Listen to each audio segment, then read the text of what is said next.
na maintain ng rival noontime show na Itbulaga at It's Showtime ang kanilang manonood. Halos ganun pa rin ang ratings nila. Walang nadagdag, walang nang iwan.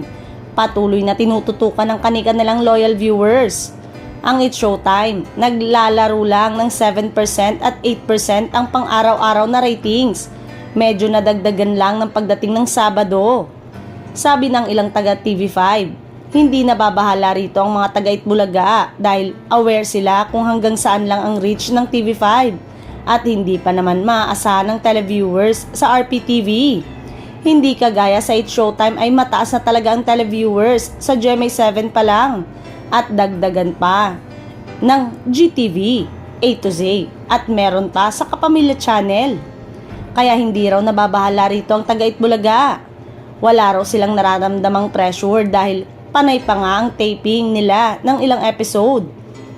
Nag-react lang daw sila kapag may nagkakalat ng mga fake news tungkol sa kanilang programa. Ito ang dahilan kaya naimbita na sila ng ilang entertainment media sa birthday episode ni Vic Soto noong nakaraang Sabado.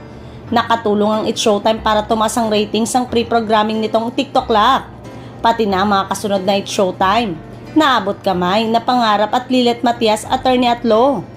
Samantalang, ang daming inaantabayan ng pagbabago sa local TV landscape na mapapanood din sa GMA. Isa na sa Pinoy adaptation ng It's Okay Not to Be Okay starring Ann Curtis, Joshua Garcia at Carlo Aquino. Ikinakasa na ba ang balibalitang bagong primetime collab ng Kapamilya at Kapuso na tatampukan ni Gerald Anderson at ng isang kapuso actress?